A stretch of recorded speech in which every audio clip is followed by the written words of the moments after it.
My name is Nicole. I am a 26-year law enforcement professional. As a result, I have responded to countless numbers of mental health emergencies and suicidal incidents.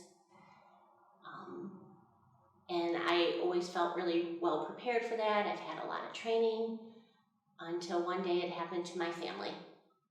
On December 5th of 2019, I got a phone call from my 16-year-old son letting me know that he had discovered his twin brother had died by suicide when he got home from school.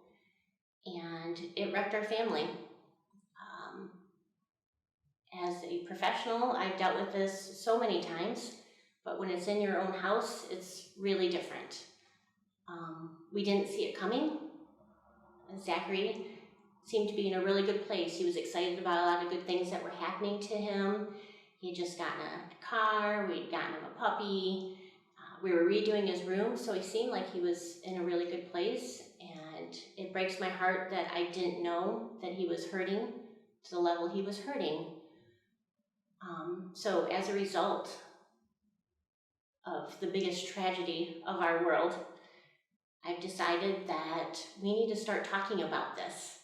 We need to stop hiding it in the basement and pretending it doesn't happen to everybody, pretending that people aren't struggling because it's uncomfortable to talk about.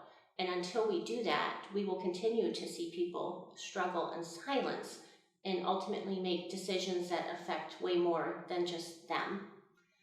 So I have taken on a public role because of the position I hold as chief of police. I have a unique platform, and I've started speaking out publicly about my family's journey and what that looks like and how that affected us, in hopes that I can help somebody else to never go through this nightmare, even one person, because the number of people one person dying affects is far greater than anyone realizes it until they're in the middle of it. So I speak publicly now and talk about my son and talk about my family and how that we still struggle every day trying to figure out how to live in this world without Zachary. And with working with police officers, we respond to these incidents over and over and over again in a 20+ year career. And I think it's really important that I take care of them. So we've made a lot of changes within my own police department as a result of what's happened to my family, so that police officers are taking care of themselves. Also, we've now mandated that if there is a critical incident, officers are required to come in and participate in the debriefing with mental health professionals.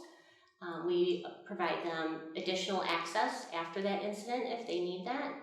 We've also hired our own therapist for our department, so all of my officers have access to their own therapist 24 hours a day.